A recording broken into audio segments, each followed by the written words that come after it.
Naam, hujambo mtazamaji. Ni matumaini yangu kuwa mahali popote ulipo umzima na ubweri wa afya, na karibu kwenye taarifa za John Lee Samuel Brand Kenya. Iwapo ndio mara yako ya kwanza kujiunga kwenye channel hii, basi hakikisha kwamba umeweza kusubscribe ili ukaweze kuwa katika nafasi nzuri ya kuweza kupata taarifa zaidi kadri inapotukia.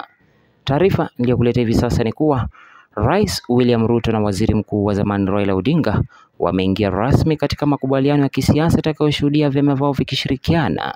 Mkataba wa ushirikiano kati ya Kenya Kwanza na ODM ulisainiwa Ijumaa katika kituo cha kimataifa cha mikutano cha Kenyatta KICC jijini Nairobi, kwenye hafla iliyohudhuriwa na wabunge wanaomuunga mkono kila kiongozi.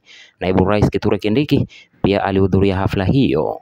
Kupitia mkataba huu, vyama vya UDA na ODM vitashirikiana katika masuala ya kitaifa kwa kutumia miundombinu yao ya kisiasa.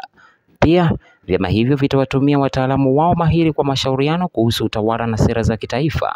Kabla ya hafla ya utiaji saini, maelfu ya wafuasi wa ODM walikusanyika katika KICC kushuhudia tukio hilo la kihistoria.